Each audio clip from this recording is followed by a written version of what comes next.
this channel to try and learn how to work on your Honda Element. Today's your lucky day. I've got a job for you that may seem intimidating, but I promise you can do it. We're going to replace the rear shoes, or pads, and rotors on this car. We're going to spend about $100 doing it, instead of the $850 million that the dealership wants to do it, or even whatever, a couple $100 that your local brake shop wants to do it. You're going to buy the parts and put them on yourself. It's easy. You can do it. I promise. Watch this.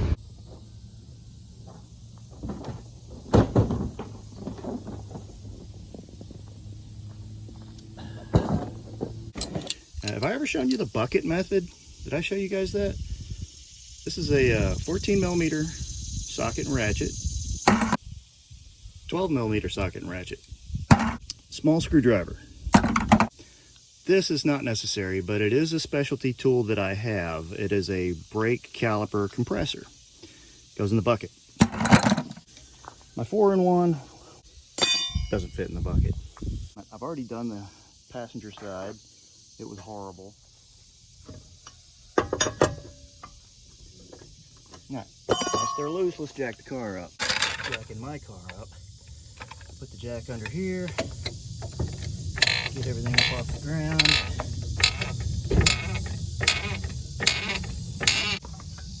Then I put a jack stand over here. Then we let the car back down a little bit. I leave the jack under here, and I leave the jack stand under here. So most of the weight is resting on the jack stand, but I can still move the wheel if I need to with the jack. So here's the thing about the bucket method. Take your parts off, put them in the bucket. When it comes time to put everything back together, just grab your parts out of the bucket. If you got anything left in the bucket when you get done, you did something wrong. Double check yourself before you wreck yourself. And this, ladies and gentlemen, is our brake rotor. So the next step is to take the bracket off of the caliper. It's a 12 millimeter wrench that takes this off. And I forgot to mention this earlier, you're gonna need a 17 millimeter as well on these rear brakes. 17 millimeter holds the pin, and the 12 millimeter breaks it loose.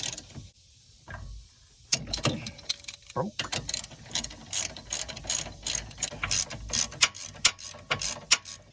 All right, got the top bolt out, got the bottom bolt out. Caliper should just come off. There it goes.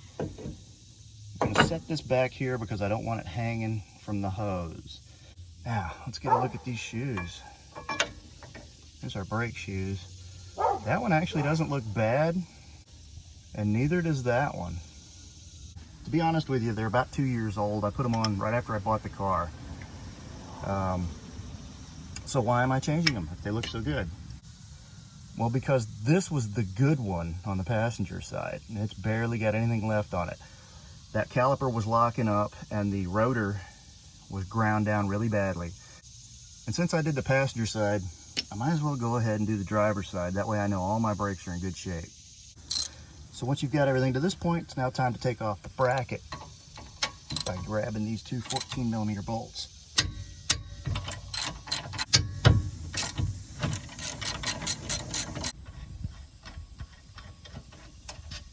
Go in the bucket. Goes in the bucket. And the bracket just comes right off. Forgot to mention, we're also going to need a fairly large Phillips head screwdriver if you've still got these little screws in your rotor. Or sometimes they're a pain to get out. Sometimes have to drill them out. This one came out real easy. Let's take a look at the other one. All right, they both came out real easy. That's good news. These are not necessary. These are part of the assembly process at Honda. They put these in there so the line workers don't have to keep pushing these on while they're working on the car. You don't need to leave them on. You can put them back in if you want to. I tend to not do so. Now that we got everything broke loose, it's time to put the car in gear and let the brake off. But first, make sure you've got your car scotched with something.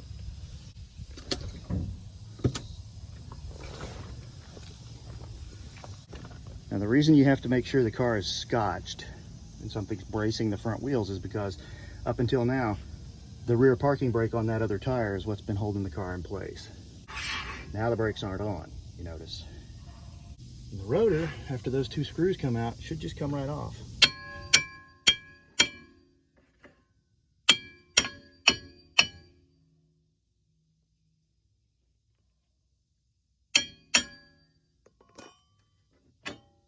There it is.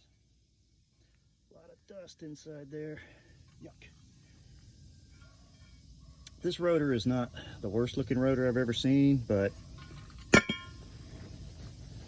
like I said, I did the other side because it was horrible. So I want to go ahead and do this side, make sure everything's nice and even.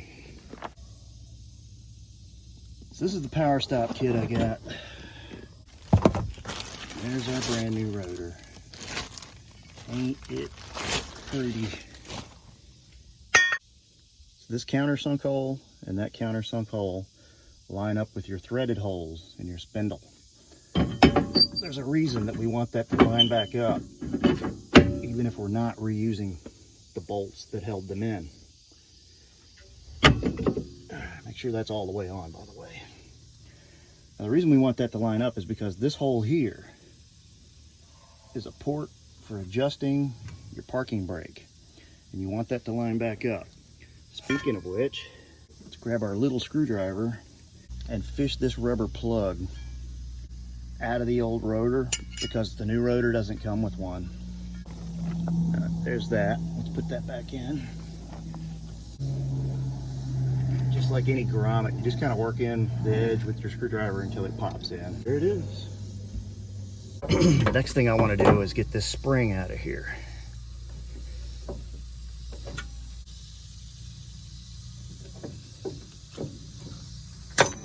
Boing, just pops out. It's just a big spring. We've got a new one in the kit, so we're not going to reuse that. Before we put the new spring in and all that good stuff, we're going to reuse our old shoe, stick it back in here up against the piston of the caliper, and put that specialty tool I was talking about in there. All this does, it's just a piece of all thread run through a thing that looks kind of like a brake shoe, and it helps you compress this piston. Because those shoes were in fairly decent shape, this piston really isn't all the way out. All right, that's all we're going to do. We're not going to go crazy on it. We just want to try and squeeze that piston back in there and get it kind of level. Next, let's go ahead and put in the spring, which kind of just snaps in. All right, there goes that. So here's our bracket. And the other thing our kit comes with is 2 of these new slides. They just pop out. Pop the new one in. It's the same on the other side. Boink. Whoops. Whoops. Smash that in there. Now they have this stuff at AutoZone. You can get it in little packets. You can buy it in a 10-gallon bucket if you want to, but you're never going to use that much of it. It's a little brake assembly grease that we're going to put on here.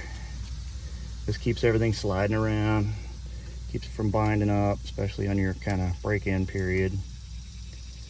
This stuff's also good for your pins. If you haven't done your pins recently, what I would suggest is that you take these 2 pins out, put grease on those, but mine are working freely because I just did them in another video.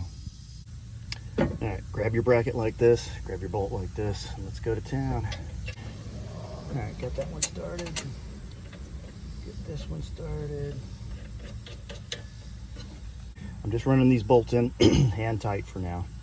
Now that our bracket's on, we can go ahead and put the shoes on.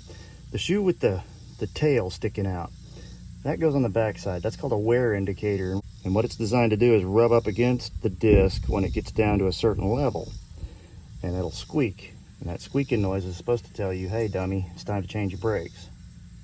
So see, that just snaps right in. Our outer shoe is exactly the same except for the fact that it doesn't have a wear indicator. It snaps in just like the other one, just kind of sits there. Then you just slide the caliper in over your pads and your rotor, put your 2 12mm bolts back in that attach your caliper to your bracket. Last thing we do is check the bucket and make sure we've got no extra parts in there. Looks like all we've got are those screws we're not going to reuse and lug nuts. So Let's put the wheel back on.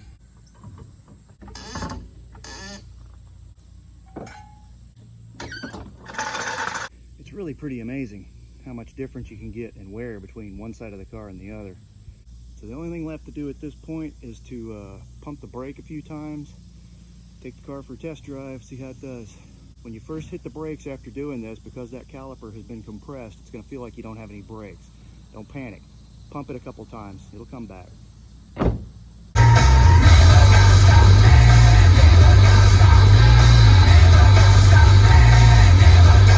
Fuck.